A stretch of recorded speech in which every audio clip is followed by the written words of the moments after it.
बिस्मिल्लाहिर्रहमानिर्रहीम। अस्सलाम वालेकुम नाज़रीन, आप यूट्यूब चैनल देख रहे हैं। मैं इमरान खान हूँ। इमरान खान साहब का केस लगा मगर कोई कानूनी तरीक़ाकार फॉलो नहीं हुआ। यानी इमरान खान साहब का तोशाखाना 2 का एक केस सुना जा रहा है अडियाला जेल में, लेकिन कोई कानूनी तरीक़ाकार फॉलो नहीं किया जा रहा। एक दिन पहले अचानक बताया जाता है कि जनाब अब केस लगेगा। ना ही वकला को अंदर जाने दिया जाता है, ना ही फैमिली को अंदर जाने दिया जाता है, और ना ही आज़ाद मीडिया को अंदर जाने दिया जाता है। तो इस तरीके से तो केस लग रहा है।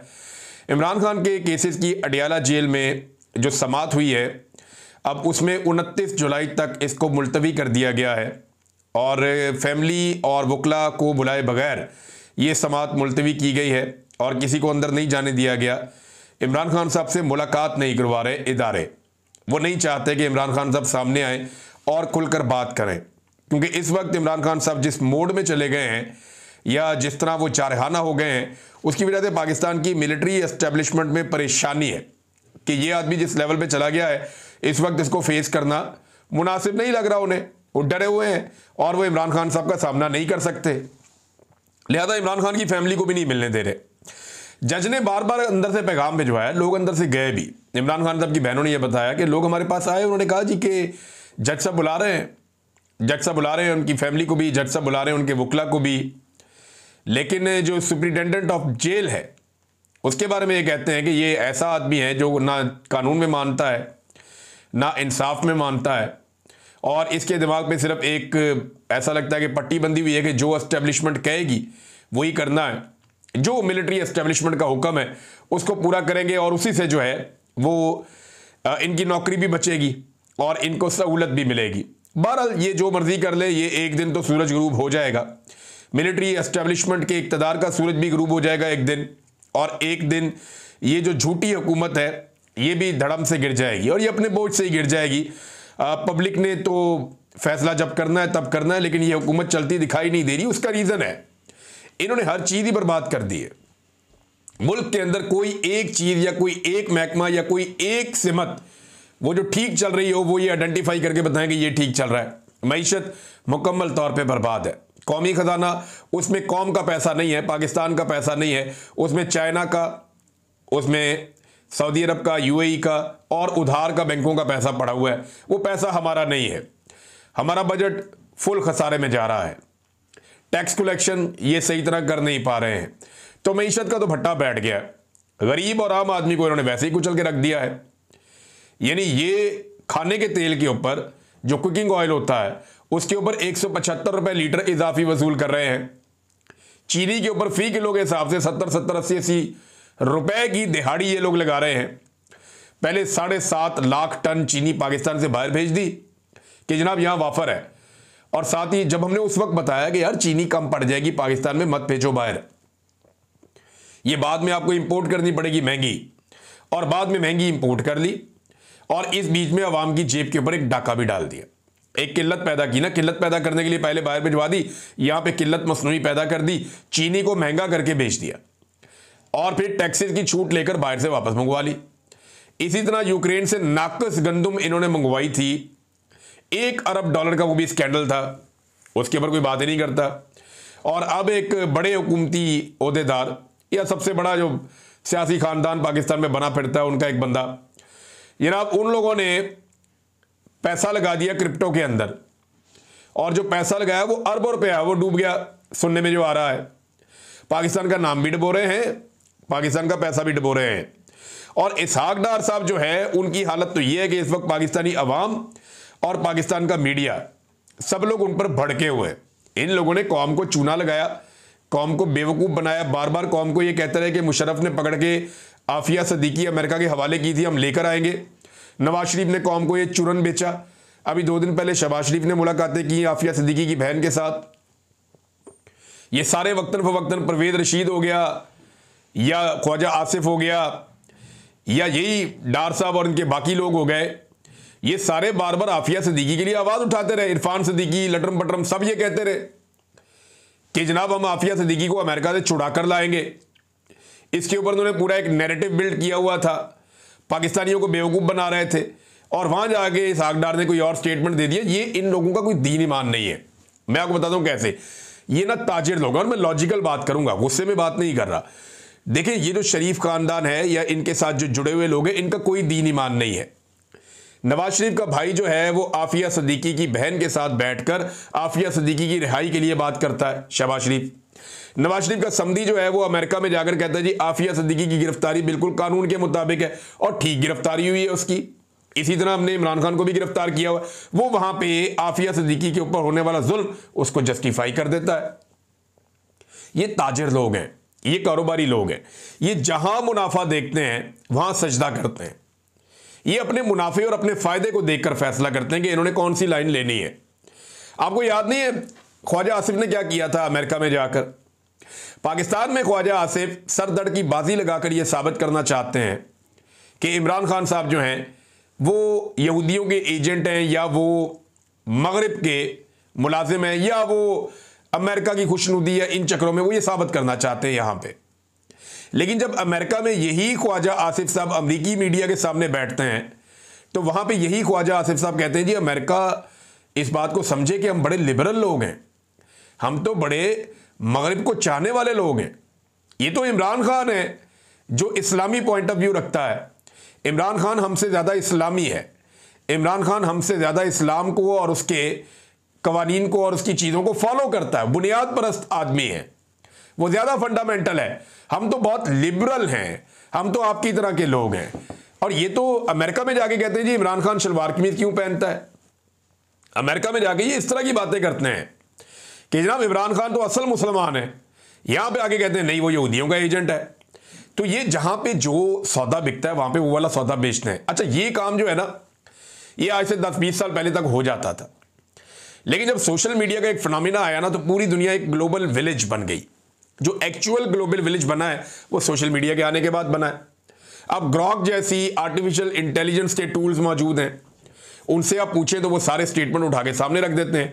वो 1 मिनट में पोस्टमार्टम कर देता है और एक एक चीज़ याद भी दिला देता है। तो अगर इंसानी दिमाग से कोई चीज़ मुबहम हो गई है, आप भूल भी गए हैं, तो आपको पास आर्टिफिशियल इंटेलिजेंस है और सोशल मीडिया का दौर है। अब ये अमेरिका में एक बात करते हैं, सेम टाइम में वो बात पाकिस्तान में सुनी जाती है। ये नहीं हो सकता कि आप उन्हें कोई और बात करके उन्हें मुतमईन कर दें और यहां पे आगे कोई और बात करके पाकिस्तानियों को बेवकूफ़ बना लें। वो दौर चला गया। डार साहब की चंगी मंजी ठुक रही है और पाकिस्तान की आवाम जो है वो सख्त गुस्से में है कि यार ये आदमी आफिया सिद्दीकी के ऊपर जुल्म हो रहा है। मुबैना तौर पे उनका वहाँ पे जिनसी तौर पे उनको निशाना बनाया गया है, उनके ऊपर बड़ा तशद्दुद हुआ है, उनकी हालत बहुत ख़राब है। उनके वकला जो बताते हैं वो सुनने के बाद आप कानों को हाथ लगाते हैं जितना जुल्म आफिया सिद्दीकी के ऊपर अमेरिकन जेल के अंदर हुआ है। 86 साल की सज़ा अमेरिका में उन्हें सुनाई गई है और ये बंदा वहाँ पे बैठ के जस्टिफाई कर रहा है उस सज़ा को। हैरत होती है, इन्होंने पाकिस्तान की हर चीज़ को बर्बाद कर दिया है और अब ये अपनी बर्बादी पे भी तुले हुए। और नवाज शरीफ की सियासत एक्चुअली यही है। अमेरिका में किया क्या, देखें, एक तो मादनियात है ना पाकिस्तान की, इसको आप समझे कि ये फैसला हो गया है कि पाकिस्तान की मादनियात और कीमती मिनरल्स जो रेयर अर्थ मिनरल्स हैं ये अब अमेरिका के हवाले करने का फैसला हो गया है। और ये पाकिस्तान की एस्टेब्लिशमेंट ने फैसला कर लिया है कि इमरान खान से बचना है तो अमेरिका की हर बात माननी पड़ेगी। कुछ भी गिरवी रखना पड़ा, कुछ भी देना पड़ा, वो दे देंगे। इमरान खान के सामने सरेंडर नहीं करेंगे। वजह यह है कि इमरान खान पाकिस्तानी कौम को लेकर एस्टेब्लिशमेंट के इक़्तिदार का सूरज हमेशा के लिए ग़रूब कर देगा। लिहाजा ये अमेरिका के तलवे भी चाट लेंगे, लेकिन इस वक्त इमरान खान जो है उसका सामना ये नहीं करेंगे। मादनियात अमेरिका के हवाले करने का आत्मी फैसला हो गया। 27वीं आईनी तरमीम इस सूरत अब होगी, इसके लिए हर सूरत में की जाएगी। और मैं आपको पहले बता रहा हूं कि 27वीं आईनी तरमीम का ड्राफ्ट बनना शुरू हो गया है और 27वीं आईनी तरमीम के ड्राफ्ट के ऊपर पाकिस्तान की एस्टेब्लिशमेंट कुछ कानूनी दिमागों के साथ मिलकर काम शुरू कर चुकी है, उसके ऊपर काम हो रहा है। फजल रहमान इसमें सहूलतकारी फराहम करेंगे। फजल रहमान का फ़ायदा ये होगा कि उन्हें कुछ आने वाले इलेक्शन में एडजस्ट किया जाएगा, कुछ अभी एडजस्ट किया जाएगा, कुछ फजल रहमान साहब के हवाले से करप्शन के और दीगर मामलात हैं तो उसमें भी उनको रिलीफ दे दिया जाएगा कि जनाब ठीक है, आपको हम नहीं छेड़ते, आप हमें ना छेड़ें। ये 27वीं आईनी तरमीम करवाएं और इसमें जो है फाटा को या जितने कबायली इलाके हैं उनको वफाक के अंडर करवाएं वापस, ताकि वहाँ की जो मादनियात हैं वो हमारे हवाले हो जाएँ। तो अब 27वीं आईनी तरमीम में बंदोबस्त किया जाएगा, चाहे ऐसे किया जाए चाहे ऐसे किया जाए। बंदोबस्त तो किया जाएगा ताकि मादनियात अमेरिका के हवाले करने के रास्ते में कोई रुकावट बाकी ना रहे। गंडापुर ने एक इजाफी सेनेटर देकर एस्टेब्लिशमेंट की भरपूर खिदमत की है। एक इजाफी सेनेटर देने के बाद गंडापुर ने एस्टेब्लिशमेंट की यह मुश्किल आसान कर दी कि 2/3 अक्सरियत के लिए उन्हें मार धाड़ करनी पड़ती थी, अब नहीं करनी पड़ेगी। तो फजलुर रहमान साहब भी काम आ जाएंगे, गंडापुर साहब भी काम आ गए और 2/3 अक्सरियत भी करवा दी गई। तो अब सब कुछ एस्टेब्लिशमेंट के कंट्रोल में है। लेकिन देखिए, एक मंसूबा तो इंसान बनाता है और एक हमारा रब बनाता है, और रब का मुकाबला कोई नहीं कर सकता। अल्लाह रब्बुल इज़्ज़त वही इज़्ज़तों का, जान का, माल का, इक़्तिदार का, हर चीज़ का मालिक है और वही फैसला साज है। वो फैसला करता है और जो वो कहता है और जो वो चाहता है वही होता है। होना तो वही है, ये जितनी मर्जी प्लानिंग कर लें। नाज़रीन, एक मैं ऑडियो सुन रहा था और वीडियो देख रहा था, ये मैं चाहता हूं मैं आपके सामने ये चीज़ ज़रूर रखूं। एक घर के अंदर छापा पड़ रहा है और ये एक रिटायर कर्नल है, उसका घर है। ये कर्नल जो है मलिक रियाज साहब के बाद नौकरी करता है, लिहाजा आजकल मलिक रियाज ज़ेर-ए-ताब है तो मलिक रियाज के बंदे भी उठाए जा रहे हैं। तो ये जो रिटायर कर्नल है, इसका बेटा हाजिर सर्विस मेजर है। अब जनाब यहां पे आवाज़ें ये आ रही हैं कि हाजिर सर्विस मेजर के घर पे हमला कर दिया, हाजिर सर्विस मेजर के घर के ऊपर आकर आपने ये छापा मारा है, हाजिर सर्विस मेजर के घर के अंदर आप कैसे बगैर वारंट के दाखिल हो सकते हैं। क्यों भाई, मेजर आसमान से उतरा है? क्यों? वो लोहे की रोटी खाता है? वो हमारी तरह का पाकिस्तानी है, हमारी तरह का इंसान है। जब एक उस्ताद के साथ ये हो सकता है, एक डॉक्टर के साथ ये हो सकता है, एक मजदूर के साथ ये हो सकता है, एक किसान के साथ ये हो सकता है, एक प्राइवेट नौकरी करने वाले के साथ ये हो सकता है, एक सहाफ़ी के साथ ये हो सकता है, एक शायर के साथ ये हो सकता है, तो मेजर ने यूनिफॉर्म पहना हुआ है तो वो आसमान से उतरा हुआ है क्या? अगर बाकियों के साथ गलत हुआ तो ये भी गलत है, और अगर ये ठीक हो रहा है तो फिर बाकियों के साथ भी ठीक बोलो। भाई मेजर के घर पे ये क्या दो पाकिस्तान है या अलग है? कि जो मिलिट्री के लोग हैं उनका पाकिस्तान अलग है और जो सिविलियन कीड़े मकोड़े हैं उनका पाकिस्तान अलग है। अभी थोड़े दिन पहले कराची से एक ऑडियो आई हुई थी, वो एक प्रोफेसर साहब है, उन्होंने बताया भी, उन्होंने फौजी अफसर का जो मुलाजिम था उसको बताया भी कि यार मैं प्रोफेसर हूं, पढ़ाता हूं बच्चों को इतने साल से, उसके मुंह पे थप्पड़ मारा प्रोफेसर के, तो उसकी इज्जत नहीं थी। ये जो लोग जवाब दे रहे हैं ना कि एक मेजर के घर के ऊपर क्यों छापा मारा गया बगैर वारंट के, उनको डूब के मर जाना चाहिए। हर पाकिस्तानी की इज्जत उतनी है जितनी इस मेजर की इज्जत है। बाकी पाकिस्तानी भी उतने ही पाकिस्तानी है जितना ये मेजर पाकिस्तानी है। भाई जब मेरे घर पे छापा पड़ सकता है, मेरे साथ जुल्म हो सकता है ये, और मैं एक चीज आपको सबको बताऊं, ये आग आपके सबके घरों तक आएगी, चाहे आप किसी भी महकमे में, किसी भी इदारे में काम करते हैं। मिलिट्री एस्टेब्लिशमेंट अपने मफाद के सामने किसी को खड़ा नहीं होने देगी। ये अपने मफाद के सामने कुछ बर्दाश्त नहीं करते। मुझे कहते थे आईएसआई के लोग, जब मैं उनकी हिरासत में था, गैर कानूनी हिरासत में, मुझे कहते थे इमरान साहब हम जानते हैं आप मुहिब वतन आदमी हैं, लेकिन हमारी ये मजबूरी है, आप हमें बाहर सूट नहीं करते, ये वो कहते थे। तो आप जितने मर्जी मुहिब वतन हो, आप जितने मर्जी वफादार हो, आपने अपने मुल्क के लिए जितनी भी कुर्बानी दी हो, आप जब भी मिलिट्री एस्टेब्लिशमेंट के मफाद के खिलाफ जाएंगे, ये आपको निशानी व्रत बनाएंगे। आपको जनरल अमजद शोएब साहब याद है, सारी जिंदगी फौज की खिदमत की, उठा के उसको जेल में डाल के उसका तस्वीर बना के लगा दिया। कितने ही लोग ऐसे हैं जिनके ऊपर बदतरीन तशद्दुद किया गया जो फौज में सर्व कर चुके हैं। वो ये कोई फर्क नहीं पड़ता इससे कि ये फौजी है या वो, सब पाकिस्तानी है। किसी के घर में भी घुसेंगे तो उतनी तकलीफ होनी चाहिए, चाहे कोई गरीब आदमी हो, चाहे किसी का एक कमरे का घर हो, चाहे कोई किसान है या मजदूर है, उसकी भी इज्जत उतनी है जितनी किसी मेजर की या जनरल की या किसी की भी इज्जत हो सकती है। तो ये एक तो मैं ये बता रहा हूं। मुझे इस ऑडियो में सिर्फ एक चीज पे प्रॉब्लम हुआ, बहरहाल बगैर वारंट के घरों में ये घुसते हैं और बगैर वारंट के घरों में छापे मारते हैं। जो इन्हें हुक्म दिया जाता है उसके बाद ये वही काम करते हैं जो इन्हें हुक्म मिलता है।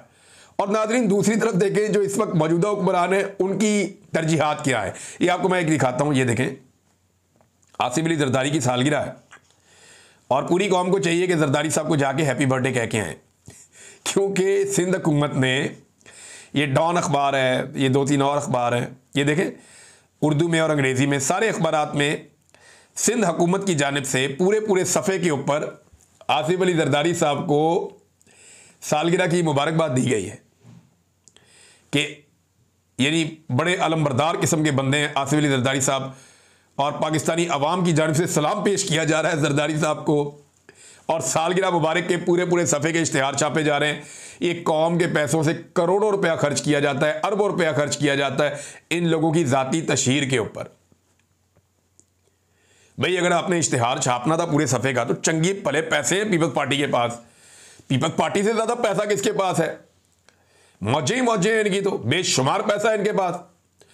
तो भाई पीपल्स पार्टी वालों को चाहिए था अपनी जेब से इश्तिहार छपवा देते, लेकिन सिंध हुकूमत की जानिब से इश्तिहार छपवाएंगे। अवाम के पैसे से आसिफ अली जरदारी को सालगिरह की मुबारकबाद दी जा रही है। अभी आप ट्विटर पे एक पोल करवा लेना कि क्या आप आसिफ अली जरदारी को सालगिरह की मुबारकबाद देना चाहते हैं, तो लोग आपको बता देंगे वो भी सालगिरह तो बच्चों की होती है। आप इतने बड़े आदमी को, वो बूढ़ा आदमी है, अपनी ज़िंदगी का आखिरी टाइम गुजार रहा है, उसको आप सालगिरह की मुबारकबादें दे रहे हैं, और वो भी अवाम के पैसों से आप दे रहे हैं। अवाम के पैसों से जरदारी साहब की, कायदे आजम की सालगिरह पे तो मुबारकबाद नहीं देते आप, जो बाबा कौम है। अल्लामा इकबाल की सालगिरह पे भी मुबारकबाद ऐसी इतने बड़े बड़े पूरे पूरे सफ़े के इश्तिहारात देना आप, जो शायर मशरिक है। जरदारी साहब की सालगिरह पे सिंध के अवाम के पैसे से मुबारकबाद दी जा रही है, अंदाजा करें आप। और इस पे जो है वो एक प्रोग्राम भी रखा गया, अंग्रेजी रॉक म्यूजिक सुनाकर जो है वो अपने कारकुनों को महसूस करने की कोशिश कर रहे थे। ये हालात हैं इनके। और नाज़रीन, अनीस सत्ती, आपको ये नाम याद होगा अनीस सत्ती का। ये शख्स 8 माह पहले ये नौजवान शहीद हो गया था और इसे गोली मारी गई थी डी चौक में। मुझे अच्छी तरह इसके वालिद की आंखें याद हैं, यानी वो आप, मैं जब भी कभी तस्वीर देखता हूं मुझे बड़ी तकलीफ होती है, बड़ी तकलीफ होती है वो आंखों की तस्वीर देखकर कि उसकी आंखों में इतना दर्द और इतनी तकलीफ थी। जो सत्ती साहब इनके वालिद हैं अनीस सत्ती के, मुझे बड़ी तकलीफ होती है वो तस्वीर देखकर। आज वो बंदा जो उसको वहां शहीद किया गया था सिक्योरिटी फोर्सेज की जानिब से गोली मारकर, पता चला जी उसके खिलाफ मुकदमा दर्ज कर दिया गया कि इसने वॉल चॉकिंग की है। कैसा घटिया और बेहुदा निज़ाम है पाकिस्तान में कि इन्हें इस बात की समझ नहीं है कि ये पहले इंसानों को कत्ल करते हैं, फिर उनकी लाशों की तजलील करते हैं। ये नाज़रीन पाकिस्तान में हो रहा है। और अदालतें इंसाफ कहां दे रही हैं? ज़रा अदालतों का इंसाफ भी आप चेक कर लीजिए कि ये नईम हैदर पंजूता साहब ने एक इंफॉर्मेशन शेयर की है, बड़ी इंटरेस्टिंग है, कि आज रात के 2 बजे तक फैसलाबाद में 9 मई का ट्रायल चलता रहा। जज साहब को कहा गया कि जल्दी ट्रायल खत्म करके अपोजिशन लीडरान शिबली फराज, उमर अयूब, हामिद रजा और दीगर को सजा दें ताकि उनको गिरफ्तार करके वहां इलेक्शन करवा के अपनी सीटें बढ़ाई जाएं। जज साहब, काश आप कोई ऐसी हदायत असल दहशतगर्दों के मुकदमों में भी ले लेते और उस पर अमल करते। गरीब के लिए भी रात तक समाअत होती, असल चोरों, डाकुओं, मुल्क के लुटेरों के लिए भी इस वक्त तक अदालत चलती। कानून तो खत्म था लेकिन इखलाकियात भी खत्म है। ये नईम हैदर पंजूता साहब ने इंकशाफ किया कि जनाब आधी आधी रात अदालत लगी हुई हैं और आधी आधी रात को जो है वो फैसले सुनाए जा रहे हैं, आधी आधी रात को जो है वो ट्रायल चलाए जा रहे हैं। और ये हो क्यों रहा है? क्योंकि पाकिस्तान की मिलिट्री एस्टेब्लिशमेंट ये चाहती है कि जिस पॉलिटिकल पार्टी को वो पिछले 2-3 साल में पूरी तरह नहीं कुचल सके, उसको अब अदालतों के जरिए से बलडोज किया जाए और अदालतों के जरिए से कुचला जाए। ताकत से इन्होंने कुचलने की कोशिश की, इनसे नहीं हुआ। सियासी इन्होंने खेल खेला, इनसे नहीं हुआ। ब्यूरोक्रेसी से, बेशुमार चीज़ों से, मीडिया से कुचलने की कोशिश की, नहीं हुआ। सोशल मीडिया और मीडिया पे बहुत पैसा खर्च किया, इनसे नहीं हुआ। अब ये अदालतों के जरिए से पूरी तरह कुचलने की कोशिश कर रहे हैं, तो करके देख लें। अगर ये फार्मूला भी आपका नाकाम हो गया ना, तो अवाम के पास सिर्फ एक ही फार्मूला है। जिस दिन अवाम ने डंडा उठाया या जिस दिन अवाम सड़कों पे आ गई, तो इनको छुपने के लिए जगह भी नहीं मिलेगी, इनको चिल्लाने के लिए जगह भी नहीं मिलेगी, इनको अपने दर्द और दुख सुनाने के लिए भी जगह नहीं मिलेगी। अवाम इनका किबला चंद घंटों में दुरुस्त कर देगी, इनकी तबीयत साफ कर देगी अवाम, जिस दिन पाकिस्तान की अवाम खड़ी हो गई। क्योंकि पाकिस्तान की अवाम ने एक दिन आएगा कि इन माफियाज को लगाम डालनी है। आज डाल दें, 10 साल के बाद डाल दें, जब दिल करे तब डाल दें, लेकिन ये होना है। और ये लिखी बड़ी बात है, इसको आप महफूज करके रख लें कि एक दिन आएगा कि पाकिस्तान की मिलिट्री एस्टेब्लिशमेंट सियासत से तौबा करेगी और सिर्फ अपने आईनी हद तक महदूद हो जाएगी। ये होगा एक दिन, और ये पाकिस्तानी अवाम ही करेगी और किसी का करने का इरादा एज सच नहीं है। नाज़रीन, अब तक के लिए इतना ही। अपना ख्याल रखिएगा, अपने इस चैनल का भी। अल्लाह हाफिज़।